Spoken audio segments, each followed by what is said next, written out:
Hi, folks. You are listening to SPEW, the Shapeshifting Pirates Eating Whataburger, where we put the feminisms and the nerdisms. My name is Shelby. And I am Jesi. We are a brand new podcast. We just started our first episode last week, and this is our second episode. If you missed the first episode, hop on over to our YouTube and make sure you listen to the first one. You'll learn about our nerd origin stories, as well as our top 5 favorite fandoms. And that's at SPEW Podcast on YouTube. You just got to type it in. And that's our handle on Twitter, Instagram, and Facebook. SPEW Podcast. All right. Now that we got the social media stuff out of the way, we're going to jump right into our first topic of the day today. We're going to be talking about some of the upcoming movies, movies that are currently in theaters that relate to nerd culture. Some really interesting adaptations coming up and some sequels, some spin-offs, a lot coming up this summer for the summer blockbusters. I think right now the main thing that just came out, and I just saw a bunch of Snapchat filters about it, was the X-Men Apocalypse movie. Yeah, it comes out on Friday. Does it just come out on Friday? Mm-hmm. Okay, maybe, I don't know, I'll be out of town, but maybe like next weekend. Maybe we'll see it at MegaCon. Oh, maybe we'll see it at MegaCon. Yeah. We will be at MegaCon. We'll talk a little bit about that later. Are you excited about X-Men Apocalypse? Do you like X-Men Apocalypse, Shelby? I want to. I don't know. I'm weird about it. I feel like the new X-Men movies, starting with First Class, were definitely some of the better ones. I have to admit, I don't really want to endorse either side, but I'm more of a DC fan than I am Marvel fan. Oh, yeah, yes. But with the X-Men movies, starting with First Class, I felt like it was interesting because you got like an emotional spin on the characters. Mm-hmm. Like, you felt kind of attached to like Magneto. He's going through this crap and he's Jewish and like learn all this stuff that I didn't really know because I really never read those comics. Yeah, ever. I read some of them. I read the Joss Whedon ones, of course. He did an iteration that was really good.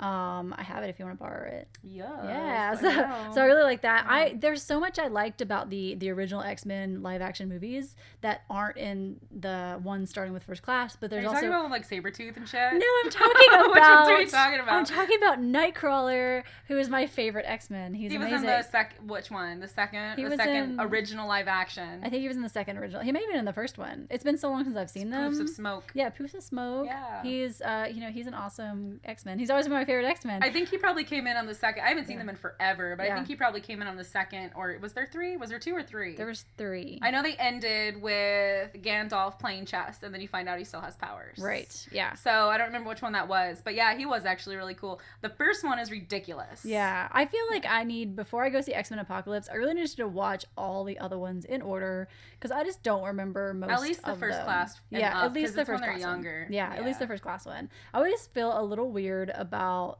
since First Class started, Jennifer Lawrence's character is Mystique. Like, she's never as Mystique. She's always like in human form. Yeah. I kind of was annoyed by that too. I was also annoyed because Mystique's like a really vicious bitch. Like, she's not a lovable character. She's not someone you're really supposed to sympathize with. Yeah. But in that series, I think that's one of the things they did to make you sympathize with her, because she's essentially a teenager, early 20s during that time, and she's really insecure. So when you see her later in the series, well, I mean, it's the earlier movies, but later in her life with the original live action ones, she's like really sexualized and very proud of her body and proud of herself because she did get to that point. So I think we're watching her right now, she's still kind of like, I'm ugly as my real true self. I have to be like this in order for Xavier to love me. Right. That makes sense. And plus, Jennifer Lawrence is so pretty, they just want to shove her in your face. She is so pretty and she's so great, and I enjoy her. And I just love Mystique. She looks so good. I just want to shake her and be like, no, love yourself. And I know she will eventually, but I want her to love herself now because I love the way Mystique looks. Yeah, well, so she should be herself, I think, a lot. I haven't seen any, honestly, I haven't really been watching the trailers for it, but I would think in this one she would be more herself, because if I remember correctly, the last one, she like took off with Magneto because he essentially told her like, you're gorgeous, and so she left with him, and so now she'll be like the vicious, like really confident bitch that she was in the, and I say bitch lovingly, of course, in that particular situation. All affection. Absolutely. Yes, I'm looking forward to that. So yeah, I definitely want to see it. I definitely want to see it. I might do a little homework first and try to get caught back up, because sometimes in those superhero movies, I'm just sort of like, yeah, everyone's flying around, this is great, and I forget the plot. I'm like, wait, what are we doing? Why are we doing this? And so like, I feel like I need to go do some homework, and then I'll be ready to watch it. Yeah. What do you think about Fantastic Beasts and where to find them? I'm excited about them. Harry Potter's your thing. I am excited about them. I have an issue with a lot of current movies. Just they sort of have become like CGI mess. And the trailer definitely looks like a big CGI mess. It does, yeah. I mean, I'm excited to see where it goes, and I'm definitely going to support it, and I'll definitely go watch it in theaters. And I know that like the original, you know, the Harry Potter series, a lot of that was a CGI mess too. Yeah. Especially the first one, which looks like it's more of a video game than because it's so much CGI. But I mean, I think there was some. I mean, like, I don't know. Maybe I'm misreading this. I'm not really good at figuring out what CGI and what isn't. But like the hat wasn't CGI, right? It was hat? It was. See, that was the thing. I feel like what they did with the hat was they had an actual hat and then they CGI'd on top of it. Face. Okay. And so, as opposed to like a griffin, which is completely CGI. They didn't put a horse there and then played the horse. They just, you know, had probably an actor or a ball or something for the actors to play off of. And like that realism that comes with like using an object is really lost in a lot of movies that rely too much on CGI. Oh yeah, for sure. So, actually, Chris and I were just watching. Chris is my husband, by the way, listeners. I'm taken. We were just watching Jurassic Park. It was like a remastered version, and I noticed through watching it, which is one of my favorite movies as it is, that there were scenes where it was the CGI added into it later, and then there was the scenes where it was the actual like animatronics. Yeah, and that was like pretty cool. That was okay. You know what I mean? So like when good. It's up close, it should be a real thing. Yeah, so good. I often make the comments that there are some movies that come out today that with all the technology we have today still don't look as realistic as Jurassic Park. Oh, I know, right? Which came out when I was like 9. Yeah. Yeah, like Jurassic Park still looks great. And yeah, it's amazing, and that's because of that puppetry. It comes into play so much, and you know, absolutely. It's as a Harry Potter fan, I mean, we're both Harry Potter fans, but I feel like you might be a little bit more than I am.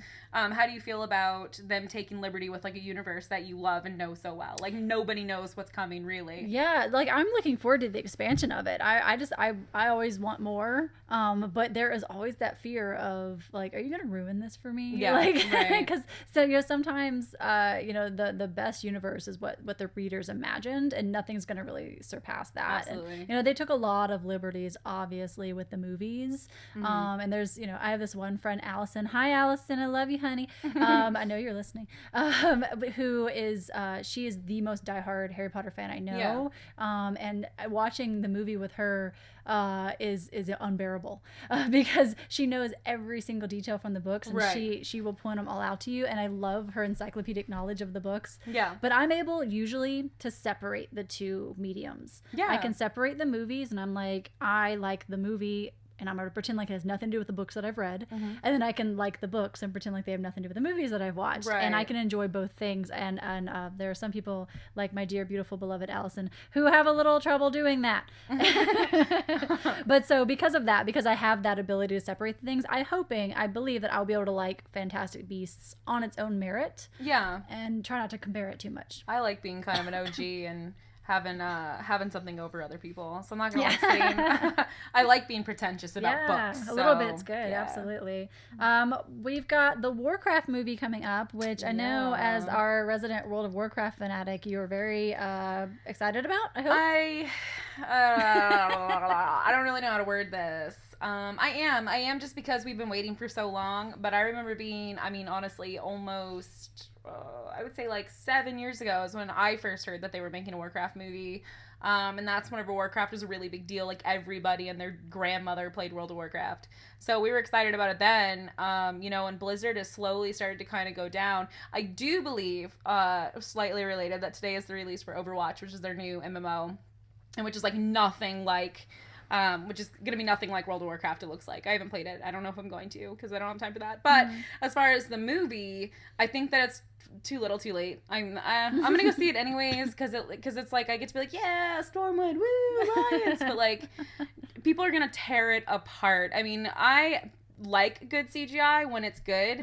That just by the trailers, which they pick like the best scenes from a movie to put in a trailer anyways, that does not look like good CGI. It doesn't, and I feel like they thought they could get away with it since it's based on a video game. See, I feel like they would have, the better option would have been to go just go all the way and just do it like Beowulf style. Like Beowulf's a good movie, I think. A lot of people argue with me about that, but like you're already looking so you're just like imposing an actor's face on a big CGI thing. Like just CGI the face too, so it all looks the same. You know? Yeah. I'm probably not gonna see Warcraft. I don't know anything about it. I'm probably not gonna see it. I'm gonna check out on that one. Yeah. Gamora is a character from the books. She's like a half orc, half human, and I am a little irritated because now I've seen a better look at like what she looks like, and I can't for the life of me remember the actress's name, but Gamora is mixed between a human and an orc, and the biological buildup and just the general even the history is like very African for the orcs in World of Warcraft. It would make more sense that she was played by a black woman based on the way she's built and the way that the orcs speak, and like all of it would make more sense. I think everyone kind of agrees on that. And they picked like the whitest looking black girl ever because she's mixed, but she looks very, very white. So I know a lot of people are kind of irritated with that because it's like she doesn't look like an orc at all. And then they prettied her face up. They're not necessarily supposed to be super pretty. Right. So, I don't know. That's kind of bothersome too, but what do you expect? Hollywood, Yeah, what can you do? What do you think of Star Trek Beyond? That's a new one. I am the least Trekkie person there is. I tried to get into like regular Star Trek and the TV shows, and it just didn't sit right with me. I just couldn't get into it. I want to, and maybe someday I'll have like the time and energy. But I really like the Star Trek movies that we've got coming out. I've enjoyed them very much, and like I think it's just because they're just like big dumb action movies in space, and I'm like, yeah, I can get behind this. Yeah. But I don't remember the plot to either of the first two that came out. I remember nothing about them. I have to admit, I didn't see the second one. I saw the first one. I really liked it. Tumblr kind of ruined it for me, though. Like, the fangirls, as much as I love them, and usually I get along with them, I didn't really want to see weird fan art of, like, Spock and Kirk doing weird stuff, and that kind of bothered me, so I was a little turned off. Maybe you did want to, and you just don't admit that you wanted to. It's true. I just wanted to bring it up in the podcast so people will send me more. Yes. Yeah. Shelby's email is no. I didn't see the second one, so I don't really know. I know it had Benadryl Cabbage Patch in it. Yeah, he was in it. I don't know. I really don't know enough about like the history of it, but I know a lot of people were upset about it. And Why? Because apparently like the original character Khan that he was played by an actor of color. Oh, and okay. like I think it was integral to the character that he was an actor of color. Like, I think that was, like, part of the thing with Khan. And so a lot of people were, from what I can read, and again, I'm not an expert, but from what I can read, seemed legitimately upset about the casting on that. So I don't know what the choice was, because I didn't feel like Benedict Cumberbatch I didn't feel like he brought that much to that role that someone else couldn't have brought. I think it was just like, ooh, name recognition. Ooh, this guy that everyone knows right now. And Sherlock. He has a big, which I like Sherlock, but he has a big following with, a lot of people. And so those Tumblr fangirls. The Tumblr fangirls. And he's a good actor. He's a really good actor. I'm not going to say he's not. He definitely is. And I might be embarrassing myself here, especially since this is technically a nerd podcast, but I had recently heard the same thing about Doctor Strange, because he's going to play Doctor Strange, and someone told me that in one of the incantations of Doctor Strange, he was of color. But I don't know. I don't know. I really don't know anything about Doctor Strange. But I heard that I feel like it'd be strange if they're doing that again. I mean, not really, because it's American Hollywood. But... That would be Doctor Strange if they did that again. Doctor Strange? Get it? Because you said it'd be strange. I hope somebody got it before I did. That's listening. So another upcoming movie we have that, oh my God, the controversy is humongous on the internet. I don't know how much it is in real life. Is the Ghostbusters reboot. Yeah. Which I am super excited about, except the trailer looks kind of boring, but I'm still super excited about it. Like, I still really want to see it, and I think it's a great idea to reboot it and make it ready for a new generation. But the trailer didn't wow me. I don't think I laughed out loud once. I certainly didn't either. It looks like it's gonna be good. I don't know. It's got a good cast, but I don't know. Part of it, okay, I'm stammering over myself, but this one's loaded for me. I really love Ghostbusters a lot. Me too. And honestly, there's I'm like a huge feminist. Like, physically, I'm like 5'9". I'm also just like morally a big ass feminist. So like, usually I wouldn't be. I think my nerdisms go before my feminisms in a lot of weird way. So like, if I heard of something else that they were going to be gender bending, I'd actually be a little more precarious about it. I don't know if I would necessarily want to see it. This one I was stoked about. I felt like immediately I could see my favorite characters being represented by females. And when I saw like the concept art and then the first couple of stills, I was like, oh my God, this looks so good. I feel like they could have done so much more with it. I feel like a lot of the characters are very typecasted. Yeah, very much so. And like this might be an unpopular opinion, but I don't find Melissa McCarthy that funny. I don't think she's gonna be funny in this. And I think most of the jokes that that get written about her are jokes about that if they're not about her size, then the joke is her size. It's like, this wouldn't be funny if you weren't, a larger lady. Right. And that bugs me. Well, and the whole farts and burps thing. It's like, I think it's hilarious. I like farting and burping too. Yeah. But at the same time, like, her range, if you watch some of her weird, like, drama comedies, they're not my favorite, but she has range and they're not really giving it to her. Yeah. So I don't know. We're the court's still out on Ghostbusters. We're going to see it, but we don't have the highest hopes, but not the lowest hopes either. Absolutely. Mid-range. Yeah. So, Shelby, what's your favorite film or TV adaptation that outside of your top 5 films, which we talked about last week? What would you say is your favorite adaptation of a comic or a book or a video game? Oh, I didn't even think about video game. Okay. Since most of my top 5 were they were film adaptations of books or comic books. Which, if you don't know what we're talking about, you can go back and listen to our episode number 1 on our Facebook and our YouTube. But the one that's not within that top 5 for me, I would probably say would have to be Watchmen. And it took me a couple... that's a question that is kind of loaded for me as well. Like you said earlier, that you could separate the book from the movie or like TV show or what have you. Yeah. I'm not as good at that. I'm like I said, I kind of enjoy being pretentious about stuff. So if things aren't the exact same, I might still enjoy it, but like I'm gonna point it out. I like that. Like your friend Allison. I kind of enjoy, like, it's fun for me to be like, stupid director. I'm a control freak as I'm a Leo. So I think that's a big part of it. But Watchmen, I think for sure, and I will admit that I saw the movie before I read the graphic novel. I never even heard of the graphic novel. I saw the movie on accident, and I had some people tell me like, oh, you should read the graphic novel. And I'm like, oh, maybe I will. And I did. And majority of the people that I knew at the time that had seen the movie didn't like the adaptation. They felt that it was too different. I haven't read the graphic novel. I saw the movie a couple months ago, actually. I rewatched it, but I haven't seen the graphic novel or read it probably in like 4 or 5 years. So I don't remember there being any differences. I'm sure people are probably listening thinking like, oh, what about that one scene? But I remember being amazed when I read the graphic novel after having watched the movie, like scene by scene by scene. There's certain frames that are in the graphic novel that they put into the movie, like for full on, lengths of the story. I remember reading that actually because I've never read the graphic novel and I watched the movie without knowing anything about it, and I enjoyed it. And it didn't inspire me to go read the graphic novel, but part of that was because so many people said it was such a faithful adaptation. Yeah. I was like, oh, well, good, because I actually, like, I don't read a lot of graphic novels and I have a hard time reading them. I get, like, confused about where I'm supposed to start reading, or should I look at the picture first or the caption first? It's a lot of pressure. Yeah. I just don't know if I'm ready for it. But I enjoyed the movie. It was a good movie. I thought it was really good. Yeah, for sure. Cool. Definitely one of the better ones. Yeah. What about you, though? What would you say your favorite would be? Oh, gosh. Film adaptation of a book or comic or movie or what have you? I think probably one of the better ones that I saw, and I know probably most of the diehard fans of the book will disagree, but I loved the movie on its own, and again, I'm able to separate the two. Yeah. Was Hitchhiker's Guide to the Galaxy. I loved that movie. I thought that was so fun. I loved Mos Def, and I mean, he was so funny in it, and they used a lot of puppetry, very little CGI. Yeah. That was great. Alan Rickman. I know. I'm not ready. We're not ready to talk about it. We're just good with it. It's bad. So good. Zoe Deschanel was a little bit annoying. That was like one of the first things I saw her in. Yeah, I didn't like her. Yeah, I was like, you're not, no, stop. Yeah.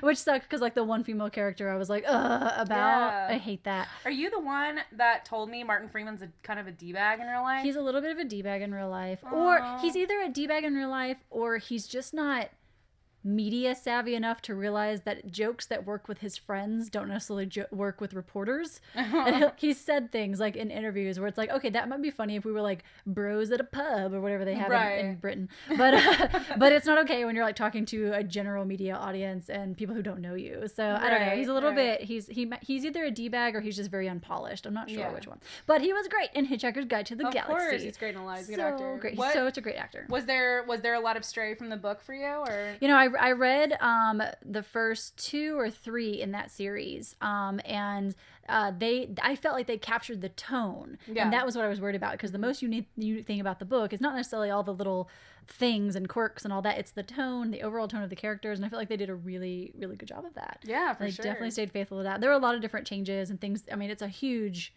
series, so they couldn't fit everything in, and they were really only covering the first book in the series, but I feel like they did such a great job, and it was just so fun. I'll watch it any day of the week. It is really good. I watch it probably once a year. It's a funny movie. Is there one that just like didn't do it for you, like you had high hopes, so you really wanted it to work, and the adaptation just fell flat?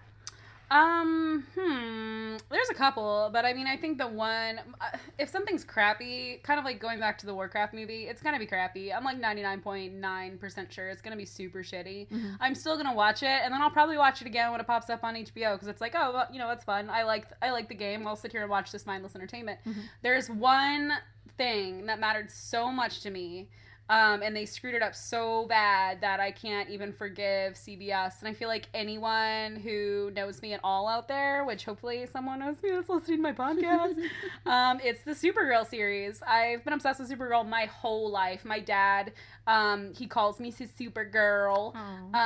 You know, Kara Zor-El has been one of my handles since like AOL days. I don't know what that is. Kara Zor-El? Is that like her real name? That's her real name. Oh, I don't know anything about Supergirl. That's okay. That's kind of the problem, though, is that Superman alone. I have a lot of Superman memorabilia, and people are like, really? Mm-hmm. A lot of people don't like him. They feel he's overpowered. They feel he's too Boy Scoutish. Yeah. I've always really disliked Superman. I was really stupid. Why? He seems like a wiener. It just seems like he's not a wiener, okay? Flying wiener. He probably has a big flying wiener. No, that big guy's flaccid flying wiener. I don't know.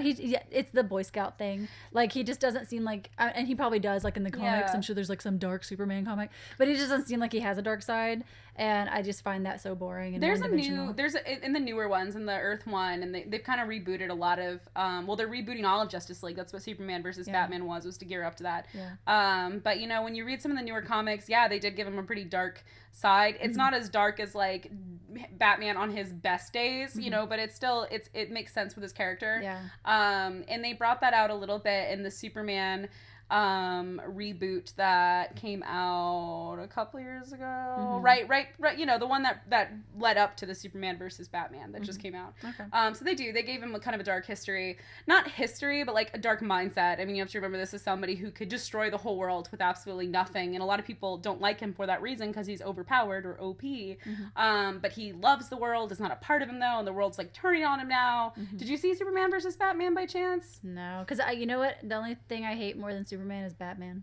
I'm gonna just admit it right now. Just gotta get it out. I don't like Superman. I don't like Batman. And I don't care who wins or who loses, because fuck them. Oh, no. And they didn't. And that's okay. It's okay that you just admitted you don't like it. But a lot of people were like, "Who do you think's gonna win?" I'm like, it's not about that. They become friends. Okay, just read a book. Oh, that's like my go-to. Nice. They do. Yeah, they so become nice, best friends. actually. It's actually.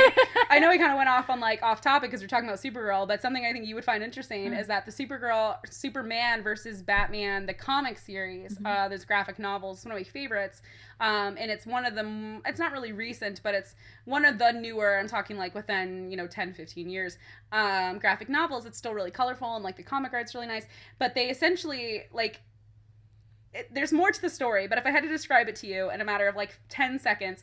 Superman and Batman have to live together because they inherit this like naughty teenage girl named Supergirl, and they have to raise her. So the whole time, Superman's like, you can't do that. You can't, because she's stronger than Superman. She's actually been exposed to the sun longer, so she can beat Superman, but she doesn't really know that. But she has like pissy anger issues, which is probably when my dad was like, oh, you're like a Supergirl. But, she could probably beat him. And so she's constantly trying to go out and like fight crime. And Superman's like, you're a teenager, you need to do your homework and be in bed by 10. And then when Superman leaves to fight crime, Batman's like, I left the back door open for you. So he's like the naughty parent. But it's actually really good.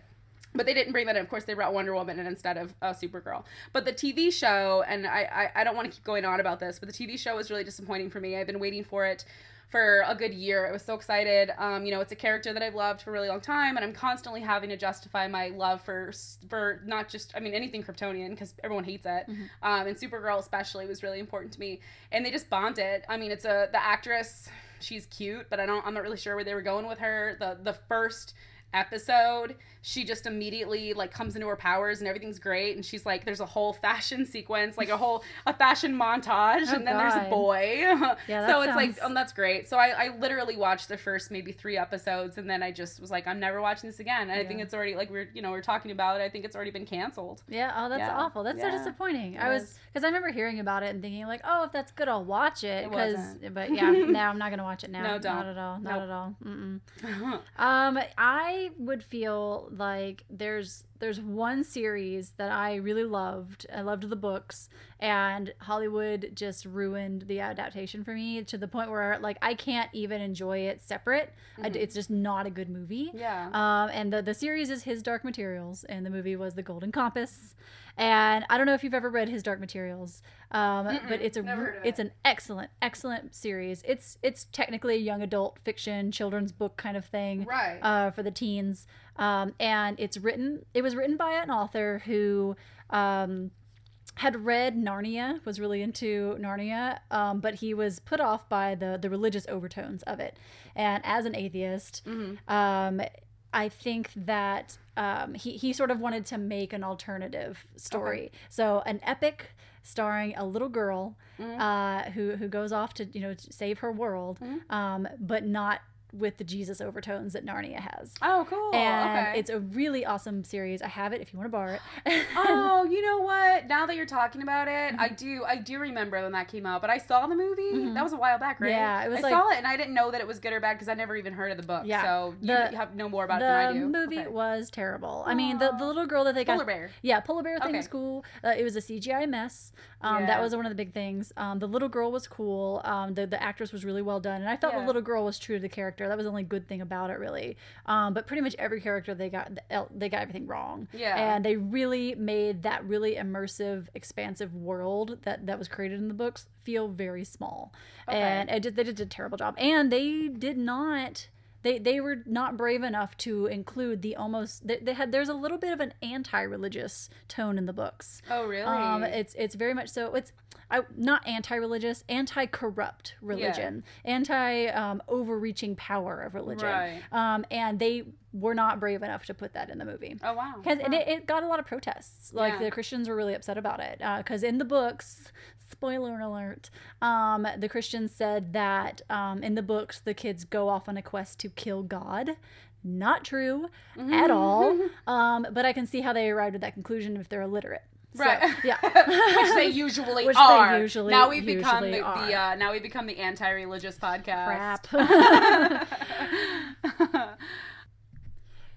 So, Shelby, why don't you tell us a little bit about your feminist origin story? We heard last week your nerd origin story. We know like your dad was really influential in that, and a little bit about what you were into as a young nerd. But when was your feminist awakening? It's funny. In the feminist community, they talk about an aha moment. And I can actually remember having this conversation with other people and like being able to right then and there, like, what is my aha moment? When we had said last week that we were going to be doing this week, talking about our nerd or our feminist origin story. And I was kind of trying to think, when exactly was my aha moment? Because usually I just pull right out of my butt. Is that where you keep things? Your butt? I do. Okay. Have you seen it? It's like pretty big. It's like a Mary Poppins bag. It is. I love it. Mary Poppins butt. Bigger on the inside. I actually got my feminism indirectly from my mom, I would say. I think a lot of people kind of feel that way. Really, it was like gender roles was part of it, and fat shaming, like when I was a really young kid, up into being a teenager, and it just kind of developed past there. But ultimately, starting with classism and then going up and realizing all the different parts of intersectional feminism that kind of like fall under that are affected by that, or the cause of that, I kind of was eased into it. I didn't have like a moment where someone was like horrendous to me and all of a sudden I saw the world for what it really was. I just kind of was eased into it. When I was younger, I was really poor.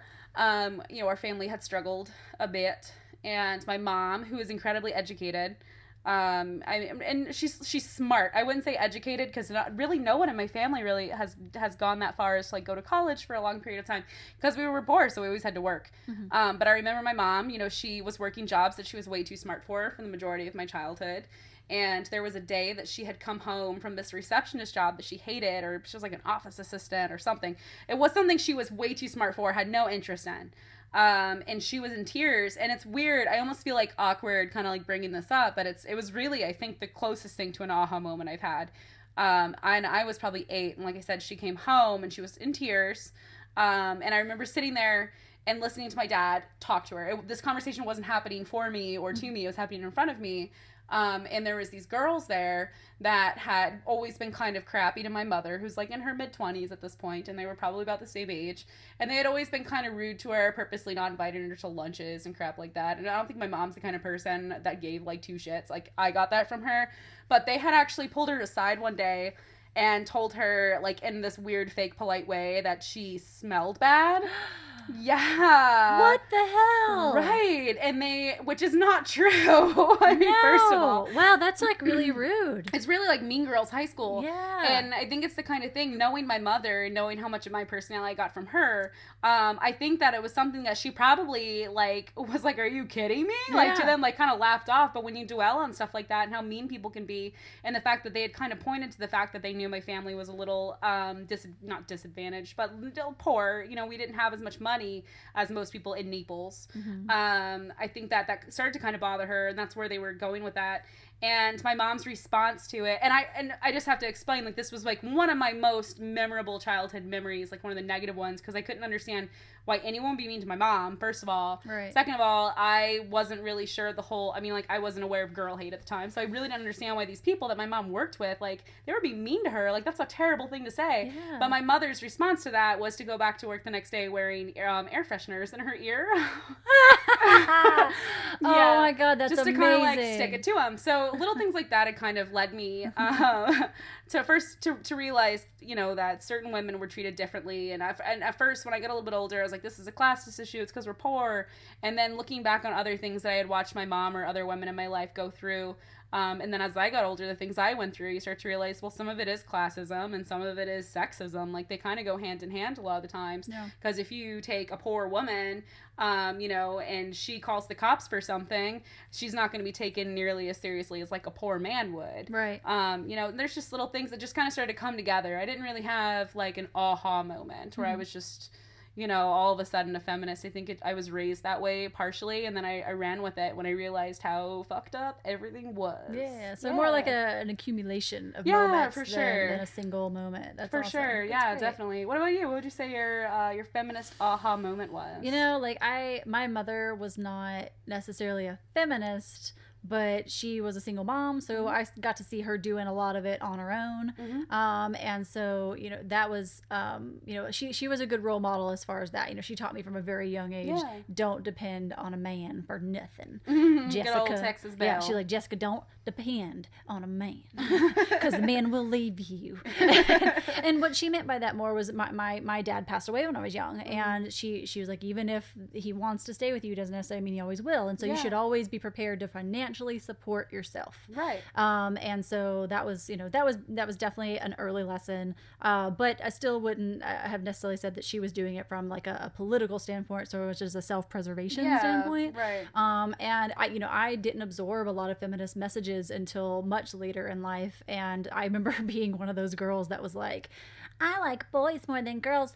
Boys are so much more fun to hang out with. I'm like one of the guys. I'm not like most girls. Yeah, I was definitely not like most girls. And I was like, I don't have a lot of female friends because they're catty. Yeah. Despite the fact that, like, I was bullied in school like everyone else, but, like, I was not on the receiving end of a lot of girl hate. I really wasn't. Most girls were pretty chill, and I got along with them just fine. I just thought it made me a special snowflake to talk about that. And really, I just liked that boys thought I was cute. Yeah. And that's why I like to hang out with them. Right. So yeah, it was just stupid.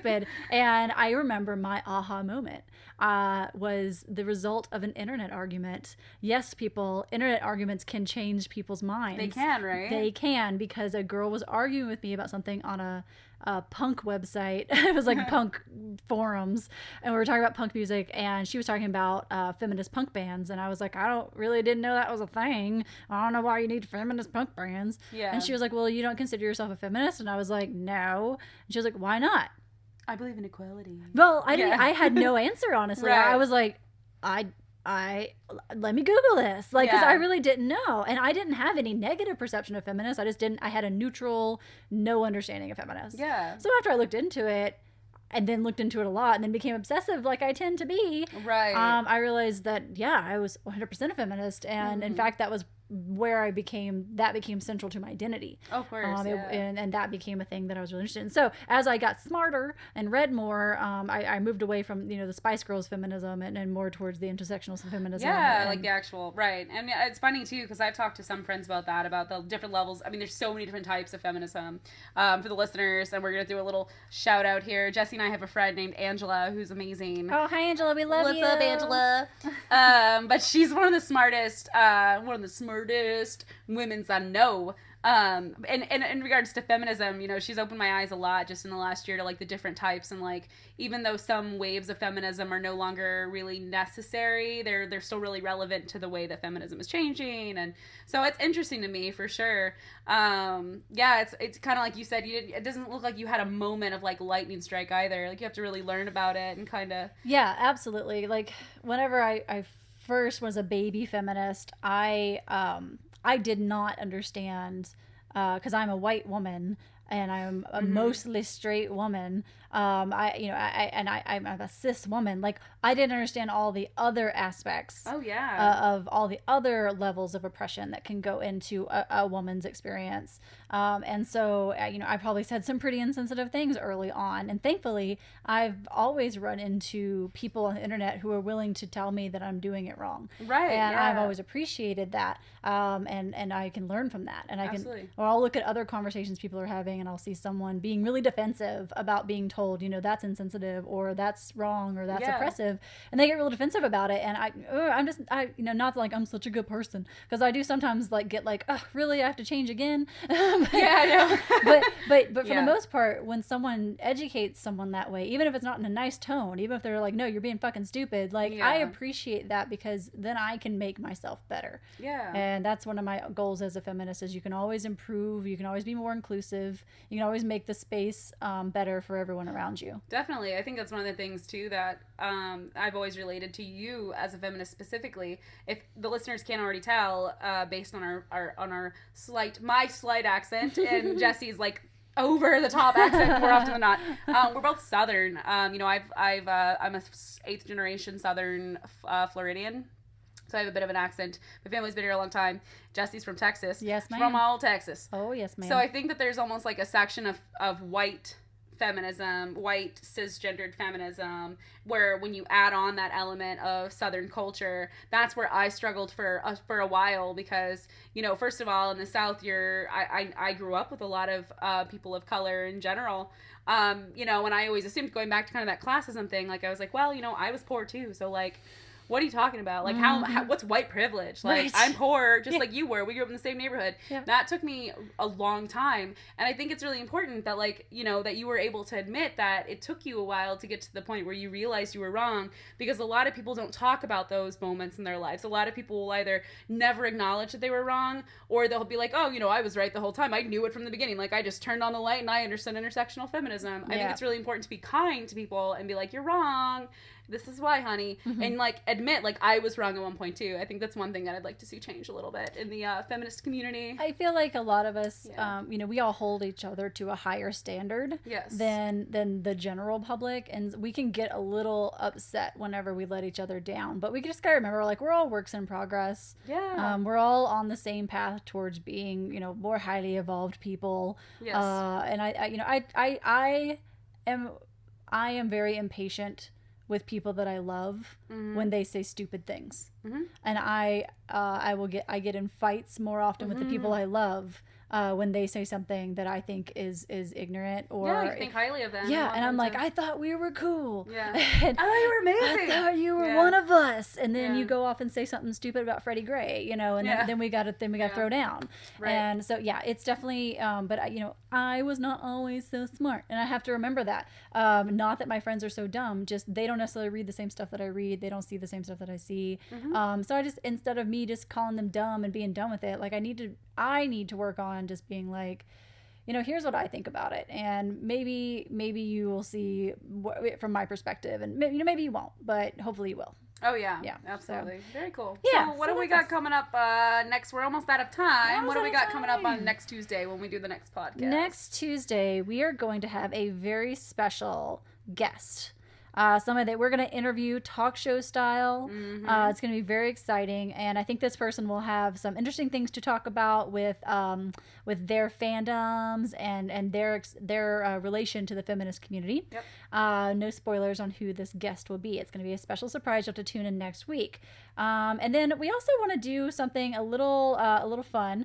I want to take on a teacher role here, and I want to assign Shelby some homework. Well, then you're getting homework too. Okay, fine. Okay. Only fair. Only fair. Yeah. So, Shelby, your assignment for the next week is to broaden your horizons, because I know you're not a big sci-fi fan. I'm not. And I'm just going to shove it down your throat a little bit. Yeah. One of the best sci-fi series that even people who aren't super into sci-fi generally are into once they get into it is Firefly. So I felt like you were going to say Firefly. Firefly.